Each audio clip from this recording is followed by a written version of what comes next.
Good morning. First of all, thank you very much for having me here. I'm really, very honored to be here to talk to you about business ethics in Europe. First, something about EBEN and business ethics. So let's go back in history. One of the founding fathers of business ethics in Europe was Henk van Luik. He was a professor in the Netherlands, and he created actually the European Business Ethics Network more than 30 years ago, 33 years ago.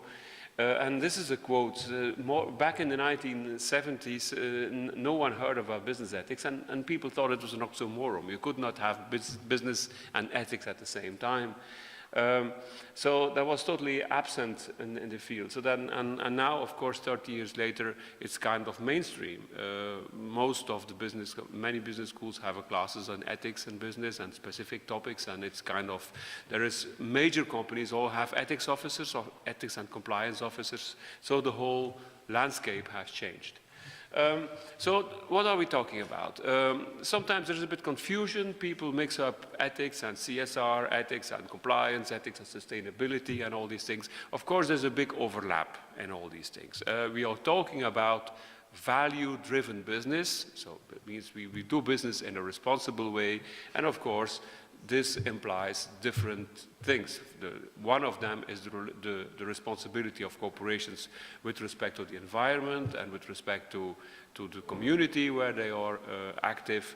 That's a kind of CSR and sustainability. But business ethics is the broader question also about ethical aspects of the real business relations.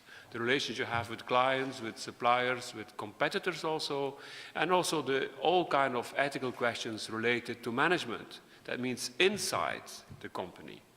The duties that you have as an employee or a manager with respect to your company. So it's not only about ethical obligations of the company, but also ethical obligations of people within the company with respect to the company and these kind of things. So we are talking here about ethical constraints, ethical obligations, ethical aspects of business behavior and business people in organizations.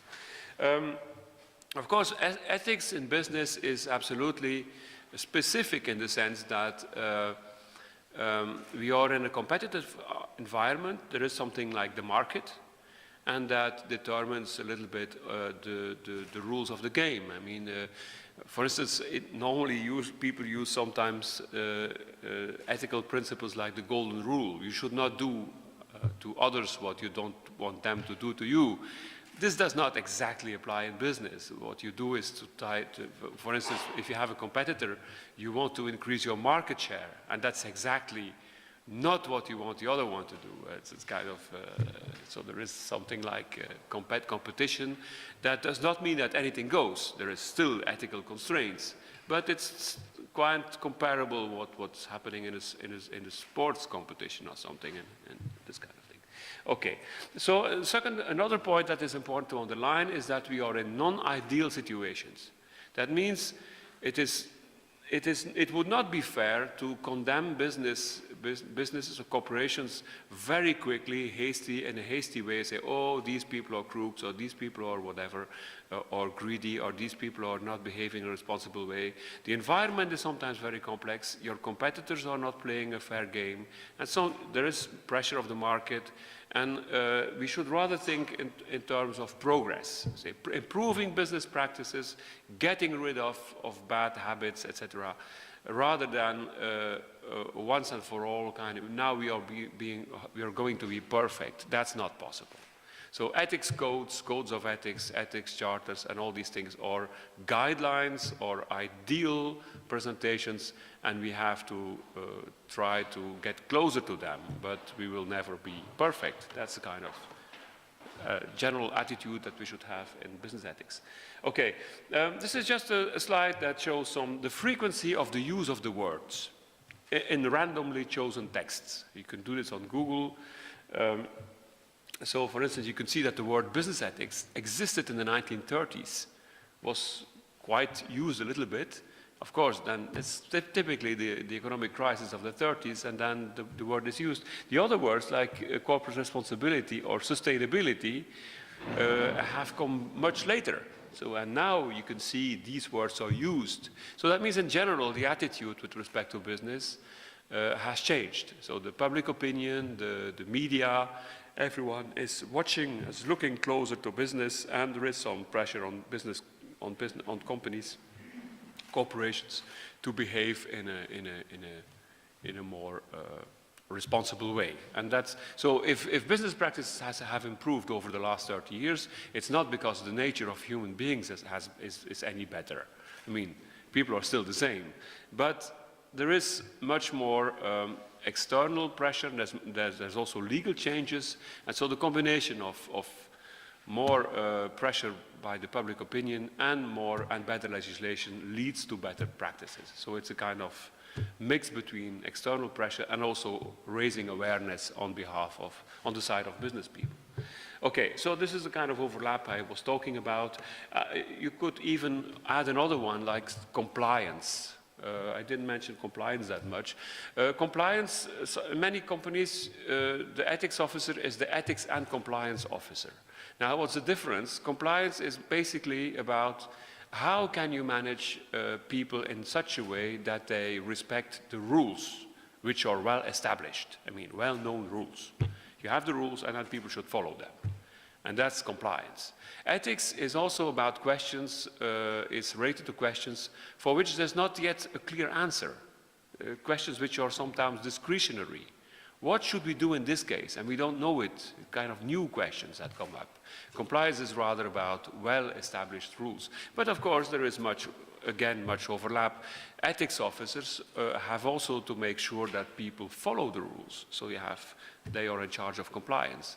And they have to answer to the new questions. So that's why you have usually the two words, ethics and compliance officers. In some companies, like for instance L'Oréal, the ethics and compliance officer is called directeur de l'éthique. He's ethics director. So there's no compliance. In other companies, you have only compliance in the title. So this changes a bit from company to company, but in general, they cover the broad ethics discussion, and of course, part of it is compliance. Okay. So something about EBEN, European Network, European Business Ethics Network. Our mission is in the deeds, you can read it. It's to promote research and exchange of research in business ethics in collaboration with corporations. So explicitly from the start, there was the aim to be relevant for business. So we are not academics who are developing theories that have nothing to do with reality.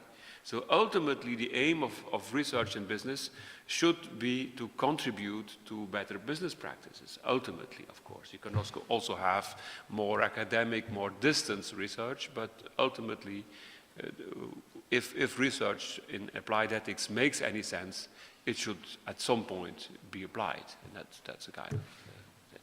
Okay, so it's a network of national chapters. So what I'm here as a kind of chair of this network, but the network as such doesn't mean much.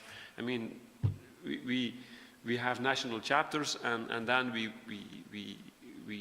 meet twice a year as national chapters in the conference, but in fact the bulk of the activities is on the level of the national chapters. For instance, in France, where I'm a member, of course, in the Cercle d'éthique des affaires, we have about 200 members, but most of them are corporations and of course some academics. So, and the business people and the academics have regular meetings where they discuss in French, of course, on business ethics issues. There is also sometimes some communication in the media done by the Cercle d'éthique des affaires,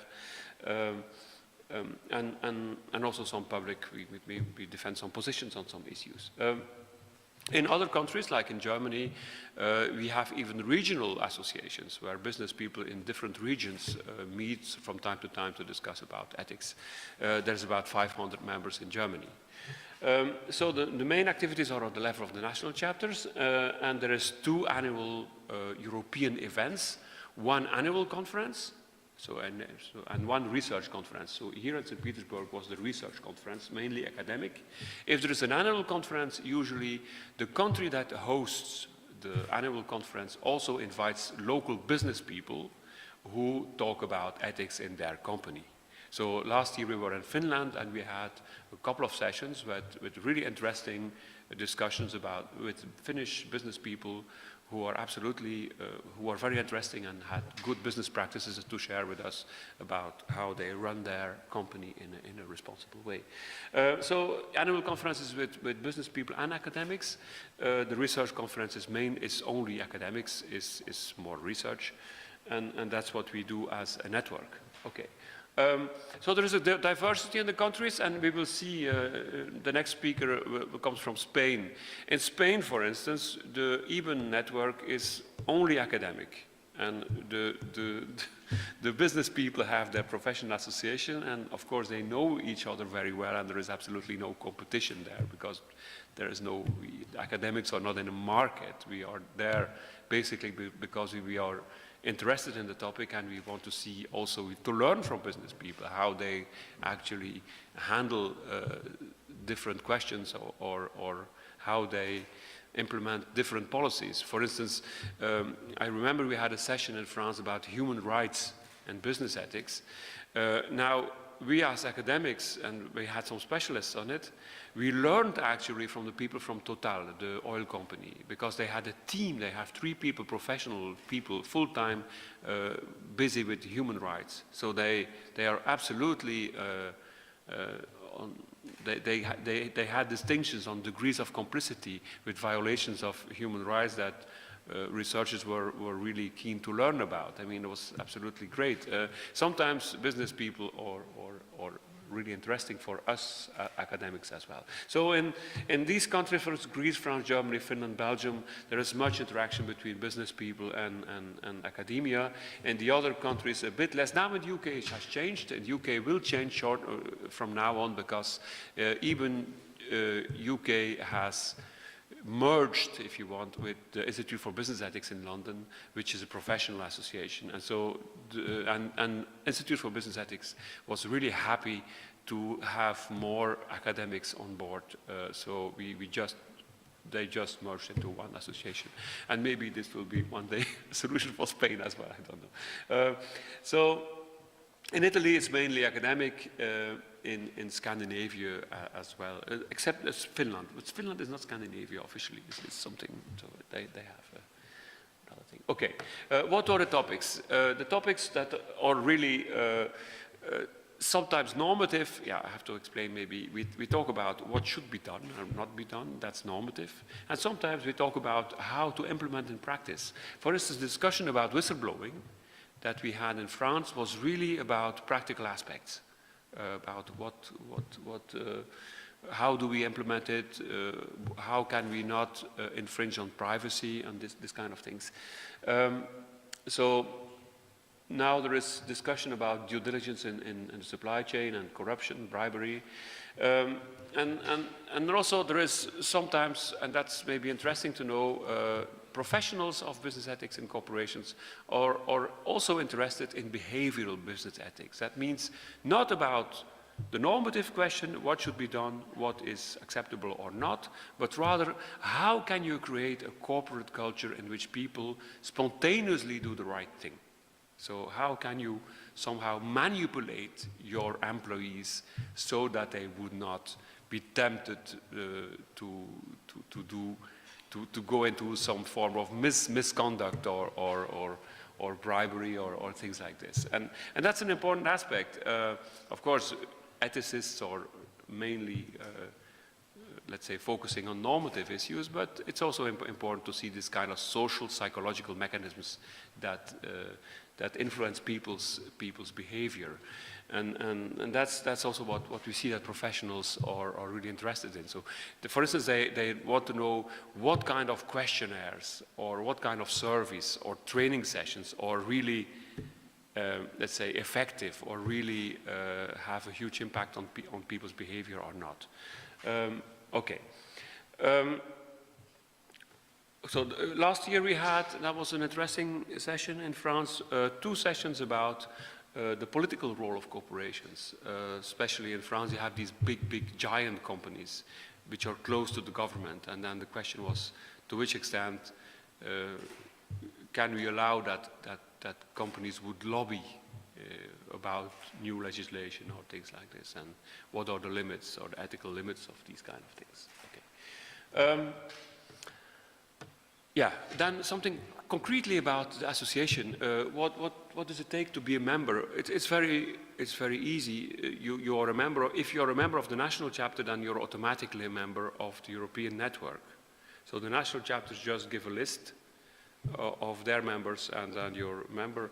And so there is a small contribution, a couple of euros to be paid for the European network, so that we can just have a minimal administration that follows up these things, but that's almost nothing, and the money remains in the national chapter where the activities take place. And usually let's say the cost is very limited. I mean, there is no big budget in these things. And academics do not do this for the money. Simply we have our jobs, and we are just, our interest is to get in touch with reality and what is going on in business, rather than, and have data and access to information, rather than making money out of it. That's not our point. Okay. So, and what's the interest for an association, for a corporation? That's maybe the main point. For corporations, it's interesting to have access to the discussions and to be connected with colleagues of companies who, especially for business and compliance officers, who do the main jobs, who have the same problems, share information, also learn something from academics. Usually, for instance, in France, we have, if there is a topic, then we invite one person, an academic, who's really focusing on the question. He gives a kind of lecture, and then people from the, let's say, people who work in companies share their experience and react on the research, and vice versa. So that's how we organize discussion. We have so in order to make feel people comfortable, we use the Chatham House rules. That means we respect confidentiality. We are allowed to say what is said during the conference, but we can never say who said what. Okay, so. For instance, someone from this or that company would tell a story. We can use that story in the class, but we cannot say it's this company or that company. Okay, that's and so the attitude is kind of constructive attitude. We are sometimes very critical, but we understand that that reality is not easy, and we are not there to judge people in a severe way, or to say, oh, you're absolutely immoral guys or whatever. No, that's not what we're doing. We try to raise awareness and to see what can be done to improve things. So that's a kind of approach in terms of progress. Okay. Then, how much time do I still have? How much do you need? 15 minutes for finishing and discussion. Okay. 15 minutes for finishing and discussion. Okay, yeah, that's good. Okay, so I would like to say something about ethics and economic performance. Many people think that if you're ethical in business, then you will lose in terms of competitiveness. I mean, ethics does not pay. And that's not true, in the sense that there's many observations that are easy to understand. For instance, if you have a good reputation as a kind of honest or responsible company, you will have increased loyalty of clients, you will have less turnover of employees, people are proud to work for you. No one is really proud to work for a company of crooks or a mafia or something. People are embarrassed. Then there is also another aspect, sometimes, of course, under pressure of public opinion, etc., or misconduct of other companies, there is more legal constraints, and normally responsible companies have already anticipated the upcoming legal constraints. So you can check these things on, if you look at an RSI fund, that means a fund based on socially responsible business, then you can see that on average an SRI fund has the same results as the MSCI, let's say, the average stock market return. So there is no difference in terms of return on investment if you invest in a responsible company than in a non-responsible company. That does not mean that there is no difference. There is indeed a big difference for all other stakeholders except the shareholders. But as a shareholder, you will not lose. That means that means the investment in the short term pays on the long term. That's basically what's happening there. That's another illustration of this. You can really check these things, MSCI, and then you see the return on a SRI fund. Okay. Then I say something about ethicists in private companies. One might suspect that these people cannot really talk, or that there is some taboos and that no one is listening to them. That because there is pressure from the market and people focus on profit, etc. That's not really the case. The ethicists have influence in companies. It depends really an important factor is the tone at the top. So if the top management is really convinced that responsible business behavior is important, then the ethicist has a big influence.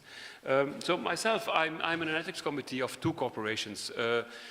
One is KBC is a bank, so I just gave you the slides of the SRI fund. That's I have access. That's quite old slides. I will not use recent information because it's confidential.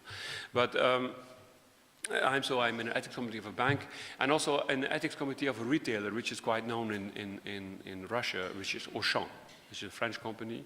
So I'm in the ethics committee of Auchan since 18 years now. And so I've participated to many discussions within that company. And so what is the role of an ethicist in a company? It's basically to make sure that the discussion takes place.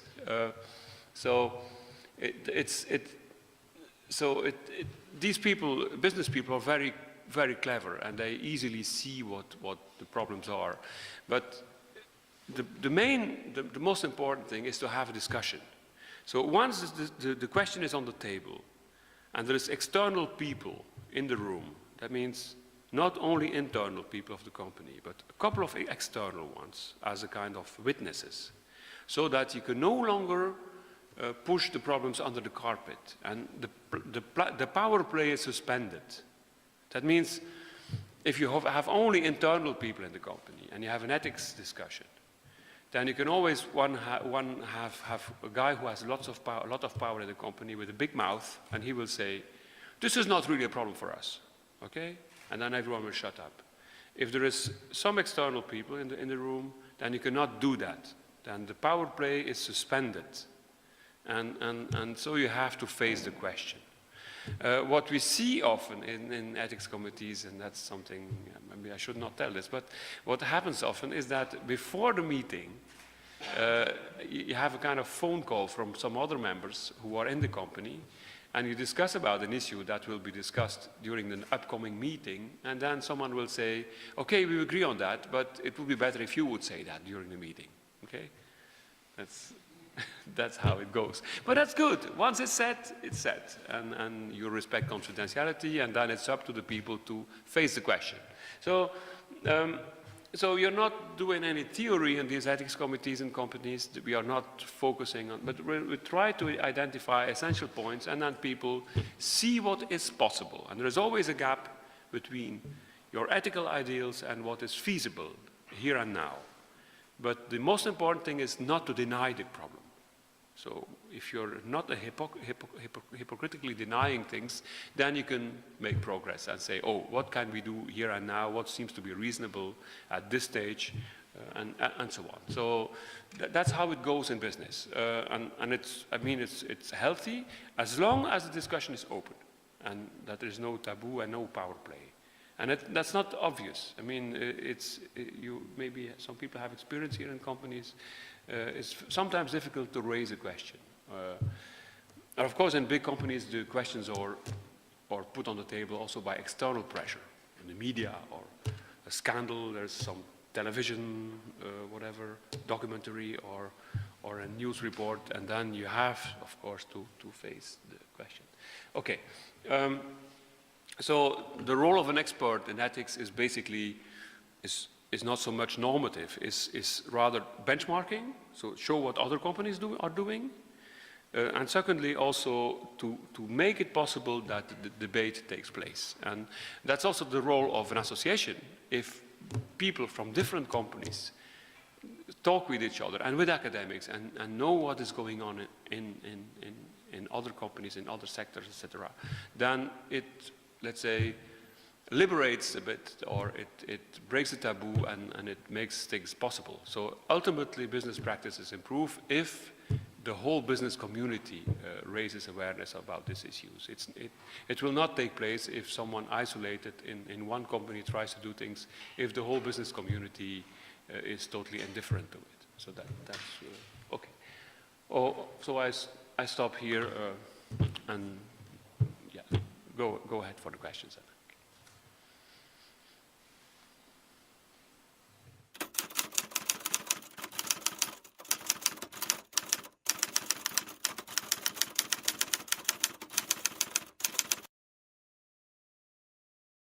That's something I was, one of the questions was, who are the professionals?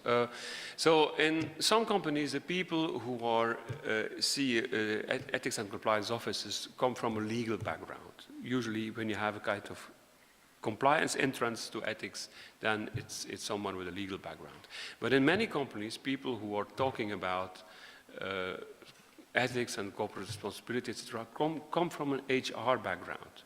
So it has to do with discrimination, gender discrimination, ethnic background discrimination, this kind of things. And so you have often discussions which has to do with human resources. And you can have, for instance, we had it a couple of years ago in France. It's more than 10 years ago now. There was a whole huge campaign in the country about diversity, what is called diversity. It was really discrimination in terms of gender and ethnic background. And so we had discussions with HR people on these things. So how can you recruit people in a neutral way? And should this be done or not? To which extent can you accept these kind of preferences of people that have nothing to do with competence and these kind. You can also have discussions in marketing ethics. So sometimes there are scandals about, there was recently, Auchan had this issue. There was someone who, from the marketing department, who had promoted bags just that they sell. There's no longer free plastic bags in France, but the bags that you can reuse. And there was a picture, kind of vintage picture with a woman on it. And there was a slogan, and the lady said, my guy or my husband gave me his credit card. So something like, I go shopping. It was a kind of sexist thing, you know, really ridiculous. My husband gave me his credit card or whatever. And then there was a whole thing in the media about it. Now they had to apologize publicly about this thing. That was typically a marketing ethics thing.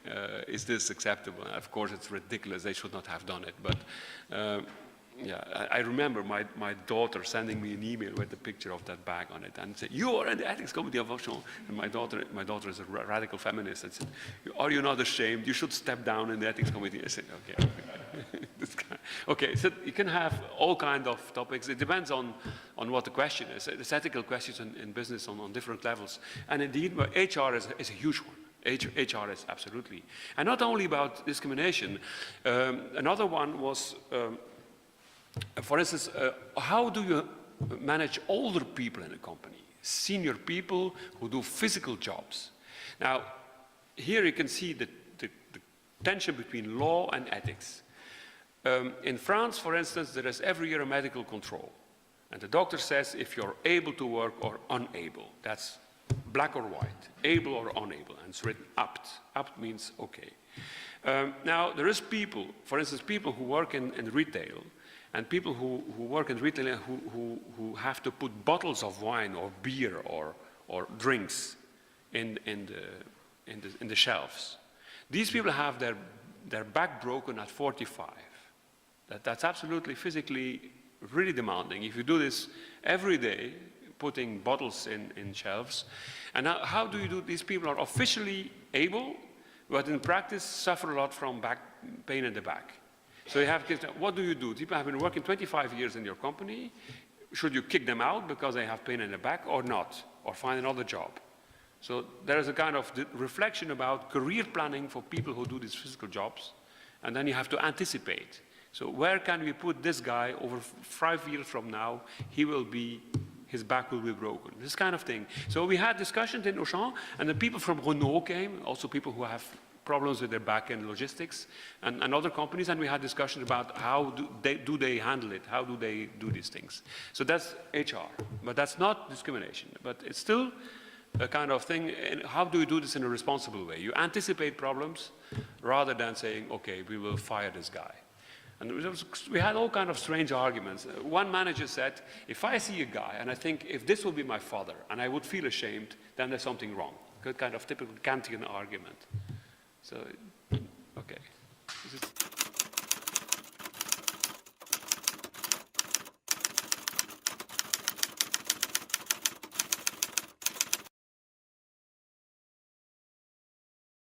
This is really, yeah, it's a very good question. And for instance, if you look, kind of schizophrenic situation where society would really severely criticize a company.